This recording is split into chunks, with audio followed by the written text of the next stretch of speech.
বিসমিল্লাহির রহমানির রহিম।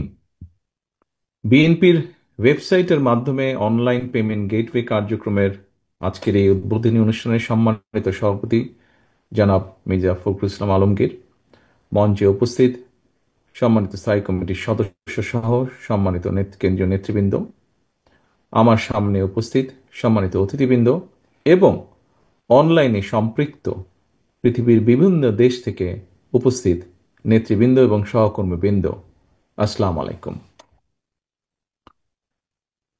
বিশ্বের বিভিন্ন দেশে বসবাসকারী প্রবাসী বাংলাদেশী যারা প্রবাসে থেকে দেশের রাজনীতির সঙ্গে নিজেদেরকে সম্পৃক্ত রাখতে চান, বিএনপির সদস্য হতে চান, বিএনপির সদস্য পদ নবায়ন করতে চান, তাদেরকে আনুষ্ঠানিকভাবে দলের সদস্য হিসেবে অন্তর্ভুক্ত করে নেবার জন্যই বিএনপি কার্যকর একটা উদ্যোগ গ্রহণ করেছে আজ। এবং এরই অংশ হিসাবে আজ উদ্বোধন হচ্ছে বিএনপির ওয়েবসাইটের মাধ্যমে অনলাইন পেমেন্ট গেটওয়ে সুবিধা। প্রবাসী বাংলাদেশিগণ দূর প্রবাসে থাকলেও অধিকাংশ প্রবাসীর পরিবার পরিজন দেশেই বসবাস করেন। সঙ্গত কারণেই রাজনীতির সঙ্গে অনেক প্রবাসীর সরাসরি যোগাযোগ বা সংযোগ না থাকলেও পরিবার সঙ্গে কিন্তু তাদের নিবিড় যোগাযোগ বা প্রতিনিয়ত একটা যোগাযোগ আছে। ফলে প্রবাসীরা দূর প্রবাসে থাকলেও তাদের হৃদয়ে কিন্তু 24 ঘন্টার প্রতিটা মুহূর্তই বাংলাদেশ।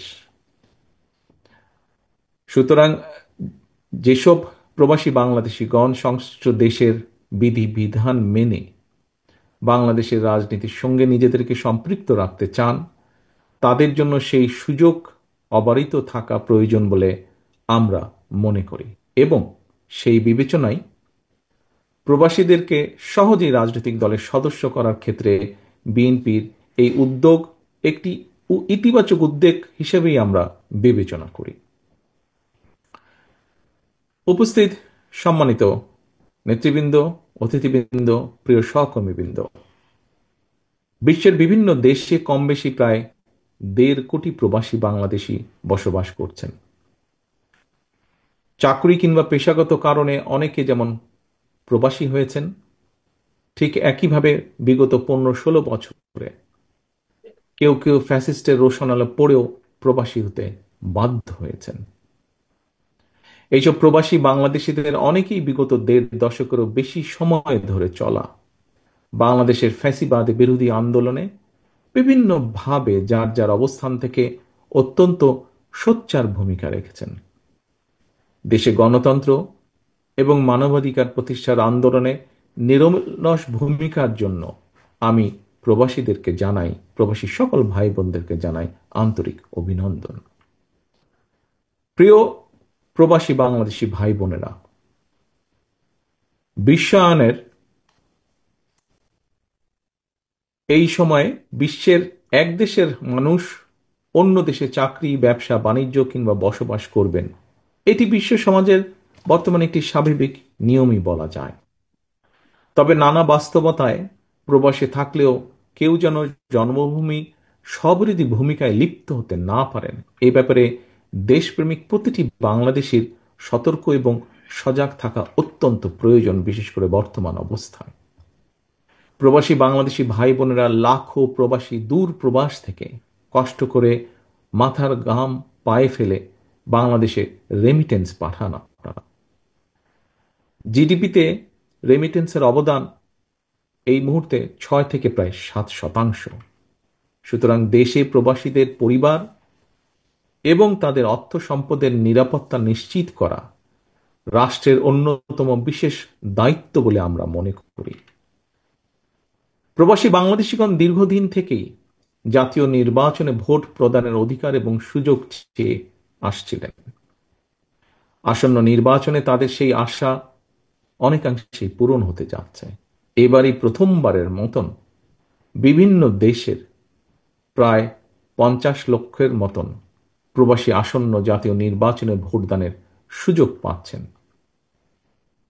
আমি ভোট প্রবাসী ভাই বোনদের ভোট প্রদানের এই সুযোগকে জন্মস্থানের প্রতি প্রবাসী বাংলাদেশিদের অধিকার এবং অবদানের একটি সম্মানজনক স্বীকৃতি হিসেবে বিবেচনা করি। প্রবাস থেকে এবারই প্রথমবারের মতন ভোট দেওয়ার সুযোগ সৃষ্টির কারণে ভোট গ্রহণ প্রক্রিয়াটি কারো কারো কাছে কিছুটা জটিল মনে হতে পারে। তবুও প্রবাসীদের ভোটের অধিকার প্রয়োগের সুযোগ চালু করার জন্য আমি নির্বাচন কমিশনকে আমাদের দলের পক্ষ থেকে আন্তরিক অভিনন্দন এবং সাধুবাদ জানাই। জনগণের রায় ইনশাল্লাহ বিএনপি রাষ্ট্র পরিচালনার দায়িত্ব পেলে ভবিষ্যতে প্রবাসী বাংলাদেশিদের ভোট গ্রহণ প্রক্রিয়াটি আরো কিভাবে সহজ করা সম্ভব হয় সে পদক্ষেপ আমরা অবশ্যই ইনশাল্লাহ নেব। প্রিয় উপস্থিতিবৃন্দ, সম্মানিত সহকর্মী নেতৃবৃন্দ, আমি একটি বিষয় এই মুহূর্তে আপনাদের সামনে একটি উল্লেখ করতে চাই, যদিও হয়তোবা এই বিষয়টি আজকের সামগ্রিক অনুষ্ঠানের সাথে হয়তো সম্পূর্ণ সামঞ্জস্যপূর্ণ নয়। তবে একজন মায়ের সন্তান হিসাবে, একজন নারীর স্বামী হিসাবে, একজন কন্যা সন্তানের পিতা হিসাবে সেই দৃষ্টিকোণ থেকে একটি বিষয় আপনাদের সামনে আমি উল্লেখ করতে চাই আজকের এই অনুষ্ঠানে। প্রিয় সকল উপস্থিতিবৃন্দ, দেশে এবং বিদেশে আমাদের জনসংখ্যার প্রায় অর্ধেক নারী, অথচ নারীদের নিরাপত্তার ব্যাপারে রাষ্ট্র এবং সমাজের উদাসীনতা ইদানিং মনে হয় একটু প্রকট হয়ে উঠছে, অথবা কোথায় জানি কি একটা সন্দেহ দোলা দিয়ে উঠছে। আমি গতকালকের একটি পত্রিকায় একটি নিউজ প্রকাশিত হয়েছে, একটি রিপোর্ট প্রকাশিত হয়েছে। সেই রিপোর্টে দেখলাম গত আগস্ট মাসে সারা দেশে 93 জন নারী ধর্ষণের শিকার হয়েছেন। গণধর্ষণের ঘটনা ঘটেছে 14টি। এর ভেতর 7 জনকে ধর্ষণের পরে হত্যা করা হয়েছে। আর এই সময়ের মধ্যে 98 জন নারী হত্যার শিকার হয়েছেন। নারী এবং শিশুদের জন্য নিরাপত্তাহীন সমাজ নিশ্চয়ই সভ্য সমাজ হিসেবে গণ্য হতে পারে না। আমি শুধু বাংলাদেশ জাতীয়তাবাদী দলের মহিলা দল নয়, মহিলা দল সহ বাংলাদেশের সচেতন নারী সমাজ সহ সকল মানুষকে দৃষ্টি আকর্ষণ করে বলতে চাই, আপনারা যার যার অবস্থান থেকে আমাদের কন্যা মা বোনদের সঙ্গে কথা বলুন, তাদের সমস্যাগুলো নিয়ে এলাকা ভিত্তিক প্রস্তাব তৈরি করুন, চিন্তা ভাবনা করুন। নারীদের নিরাপত্তা নিশ্চিত করার বিষয়ে রাষ্ট্র অবশ্যই উদাসীন থাকতে পারে না। সরকার এবং প্রশাসন অবশ্যই ভূমিকা রাখা প্রয়োজন এখানে, কিন্তু এর পাশাপাশি একটি রাজনৈতিক দল হিসাবে, রাজনৈতিক দলের কর্মী হিসাবে আমাদেরও দায়িত্ব আজ নারীদের জন্য নিরাপদ সমাজ গঠনে আমাদের যে কোনো অবস্থান বা ভূমিকা রাখা। নারী এবং শিশুদের নিরাপত্তা রক্ষায় সামাজিক উদ্যোগ আমার ব্যক্তিগত অনুভূতি অত্যন্ত জরুরি হয়ে পড়েছে।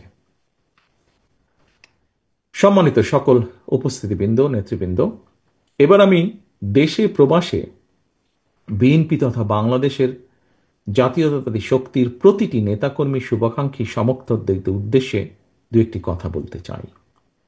প্রতিষ্ঠার পর থেকে বিভিন্ন সময়ে বিএনপি দেশি বিদেশি ষড়যন্ত্রের শিকার হয়েছে। তবে বিএনপি প্রতি দেশের গণতন্ত্র এবং স্বাধীনতা প্রিয় জনগণের আকুণ্ঠ সমর্থনের কারণে ষড়যন্ত্রকারীরা অধিকাংশ সময় প্রত্যাখ্যাত হয়েছে। এবং বাস্তবতা হচ্ছে গণতান্ত্রিক জনগণের কাছে বিএনপি একটি বিশ্বস্ত রাজনৈতিক প্রতিষ্ঠান। যেভাবে আজকের সম্মানিত সভাপতি, অনুষ্ঠানের সম্মানিত সভাপতি বলেছেন কিভাবে বিএনপি এদেশে বহুদলীয় গণতন্ত্র চালু করেছে, কিভাবে শহীদ জিয়ার সময় বহুদলীয় গণতন্ত্র, এবং কিভাবে দেশনেত্রী খালেদা জিয়ার সময় রাষ্ট্রপতি শাসন ব্যবস্থা থেকে সংসদীয় শাসন ব্যবস্থায় দেশকে নিয়ে এসেছে। সেজন্যই একটি বিশ্বস্ত রাজনৈতিক প্রতিষ্ঠান।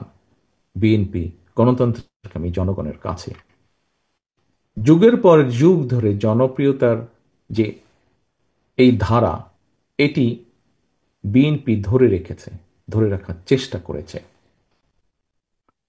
গণতান্ত্রিক বিশ্বের রাজনৈতিক দলগুলোর সাফল্যের ইতিহাস যদি আমরা পর্যালোচনা করি, বিএনপির অবস্থান এক্ষেত্রে যথেষ্ট গৌরবের। এই জন্য আমি সবার আগে দেশের গণতান্ত্রিক আমি জনগণের প্রতি জানাই আমার আন্তরিক কৃতজ্ঞতা।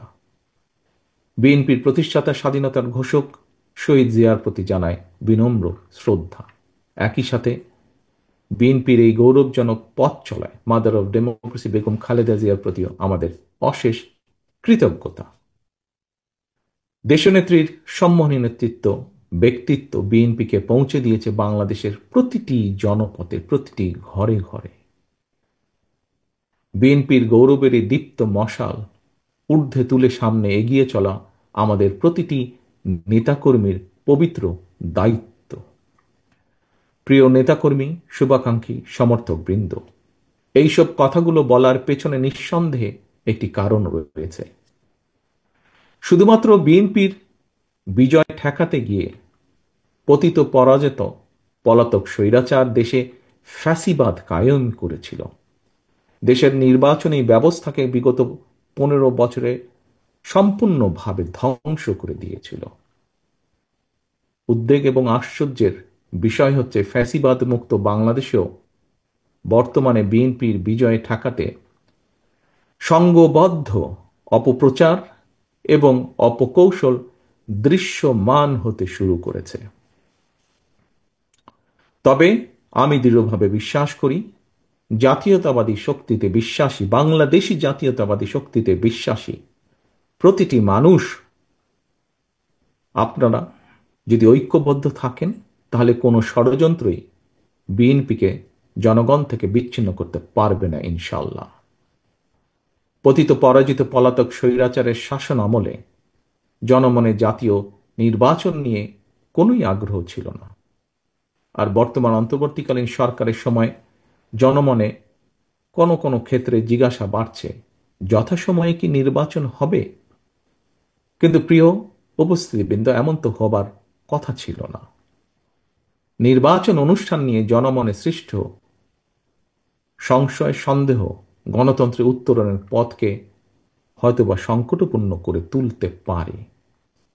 প্রিয় ভাই বোনেরা, একটি দায়িত্বশীল রাজনৈতিক দল হিসেবে বিএনপি শুরু থেকেই ফ্যাসিবাদ বিরোধী জাতীয় ঐক্য বজায় রাখার স্বার্থে সর্বোচ্চ ছাড় দিয়ে একদিকে গণতান্ত্রিক রাজনৈতিক দলগুলোর সঙ্গে সমঝোতার পথ বেছে নিয়েছে, অপরদিকে অন্তর্বর্তীকালীন সরকারকেও যতটুকু সম্ভব, যতটুকু যথাসাধ্য সম্ভব আমাদের অবস্থান থেকে আমরা সহযোগিতা করে আসছি। অথচ আমরা দেখছি, সমগ্র দেশবাসী দেখেছেন, প্রতিনিয়ত একের পর এক নিত্য নতুন শর্ত জুড়ে দিয়ে গণতন্ত্রকে, যেভাবে গণতন্ত্রের উত্তরণের পথকে কেমন যেন সংকটাপূর্ণ করে তোলা হচ্ছে। এর পরিণতি সম্পর্কেও আমাদেরকে সতর্ক থাকা অবশ্যই প্রয়োজন। সম্মানিত সকল উপস্থিতিবৃন্দ, কৌশল এবং অপকৌশলের মধ্যে আমরা পার্থক্য বুঝতে ব্যর্থ হলে কোনো অগণতান্ত্রিক কিংবা অপশক্তির কাছে শেষ পর্যন্ত বিনা শর্তে আত্মসমর্থনের পথে হাঁটতে হয় কিনা, বাংলাদেশের এই মুহূর্তে মাঠে থাকা সকল গণতান্ত্রিক রাজনৈতিক দলগুলোকে এমন বিপদের কথাও স্মরণ রাখার জন্য আমি বিনীত অনুরোধ জানাই।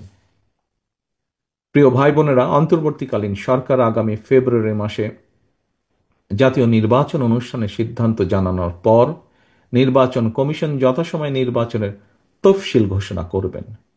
জনগণের বহুল প্রতীক্ষিত এই নির্বাচনে অংশগ্রহণের লক্ষ্যে গণতান্ত্রিক আমি জনগণকে সঙ্গে নিয়ে বিএনপি সম্ভাব্য সকল প্রস্তুতি সম্পন্ন করছে। এর অংশ হিসাবে দেশের 300 সংসদীয় আসনে বিএনপি দলীয় প্রার্থী কিংবা বিএনপি সমর্থিত প্রার্থীরা মনোনয়ন চূড়ান্ত করার প্রক্রিয়া প্রায় চূড়ান্ত ধাপে রয়েছে।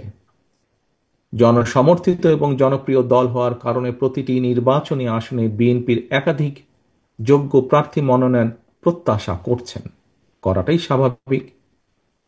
একটি রাজনৈতিক দলের জন্য এটি অবশ্যই গৌরব এবং সম্মানের। দেশের প্রতিটি সংসদীয় আসনে বিএনপির একাধিক যোগ্য এবং জনপ্রিয় প্রার্থী থাকা সত্ত্বেও প্রত্যেককে প্রতিটি মানুষকে নিশ্চয়ই মনোনয়ন দেওয়া সম্ভব নয়। ভিন্ন রাজনৈতিক দলের যারা ফ্যাসিবাদ বিরোধী আন্দোলনে আমাদের সঙ্গে রাজপথের সঙ্গী ছিলেন, এমন প্রার্থীকেও বিএনপি সমর্থন দেওয়ার সিদ্ধান্ত নিয়েছে। এই বাস্তবতার কারণে হয়তো কিছু সংসদীয় আসনে বিএনপি দলীয় প্রার্থী মনোনয়ন বঞ্চিত হবেন। বিএনপির সর্বস্তরের নেতাকর্মী সমর্থকদের কাছে আমাদের প্রত্যাশা, দেশ এবং জনগণের বৃহত্তর স্বার্থে, গণতন্ত্রের স্বার্থে আপনারা এই বাস্তবতাটিকে মেনে নেবেন দয়া করে। দলের সিদ্ধান্তকেই চূড়ান্ত হিসাবে গণ্য করবেন। আপনাদেরকে আমি আবারও স্বাধীনতার ঘোষকের সেই কথাটি স্মরণ করিয়ে দিতে চাই, ব্যক্তির চেয়ে দল বড়, দলের চেয়ে দেশ বড়। শীঘ্রই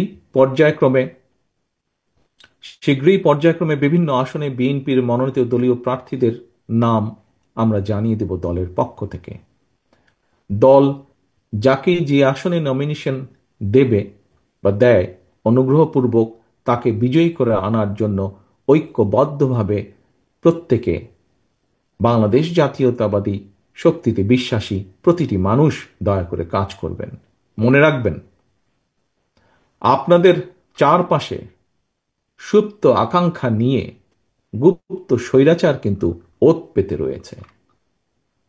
সুতরাং আপনাদের নিজেদের মধ্যে রেষারেষি, বিবাদ, বিরোধ এমন পর্যায়ে নেওয়া ঠিক হবে না যাতে করে প্রতিপক্ষ আপনাদের মধ্যেকার বিরোধের সুযোগ নিতে পারে। আপনাদেরকে আরেকটি বিষয় আমি স্মরণ করে দিতে চাই। প্রতিটি সংসদীয় আসনে বিএনপির একাধিক প্রার্থী, আপনারা যারা নিজ নিজ এলাকায় জনগণের সমর্থন পেতে গণসংযোগ করছেন, আপনারা সবাই কিন্তু শেষ পর্যন্ত শহীদ জিয়ার অনুসারী, খালেদা জিয়ার সৈনিক, বিএনপির কর্মী, ধানের শীষের সমর্থক। মনে রাখবেন, ধানের শীষ জিতলে আপনি জিতেছেন বা জিতছেন বা জিতবেন। বিজয়ী হবেন দেশ এবং গণতন্ত্র। সবশেষে নেতাকর্মীদের প্রতি আমার আহ্বান, স্বাধীনতার ঘোষকের প্রতি অমর্যাদা হয় দেশ এবং জনগণের জন্য মাদার অফ ডেমোক্রেসির অবদান প্রশ্নবিদ্ধ হয়, আপনারা এমন কোনো আচরণ দয়া করে করবেন না। সারা দেশে বিএনপির লাখো কোটি সমর্থক বিব্রত হয়, আপনারা কেউ এমন কোনো আচরণ দয়া করে করবেন না। আপনারা জনগণের সঙ্গে থাকুন, জনগণকে সঙ্গে রাখুন। আপনাদের সামনে আমি আবারও সেই স্লোগানটি উচ্চারণ করতে চাই, ভোট দিলে ধানের শীষে, দেশ গড়ব মিলেমিশে। সবশেষে আমি বিএনপির ওয়েবসাইটের মাধ্যমে অনলাইন পেমেন্ট গেটওয়ে কার্যক্রমের শুভ উদ্বোধন ঘোষণা করছি। তথ্য প্রযুক্তির অগ্রযাত্রার সঙ্গে সঙ্গে তাল মিলিয়ে বিএনপির দলীয় কার্যক্রমকে এগিয়ে নেওয়ার এই ইতিবাচক উদ্যোগের জন্য আমি বিশেষভাবে বিএনপির আইসিটি বিভাগ এবং এই উদ্যোগের সঙ্গে যারা জড়িত রয়েছেন সবাইকে আবারও আন্তরিক ধন্যবাদ জানিয়ে আমার বক্তব্য শেষ করছি। আল্লাহ হাফিজ। বাংলাদেশ জিন্দাবাদ। বাংলাদেশ জাতীয়তাবাদী দল জিন্দাবাদ।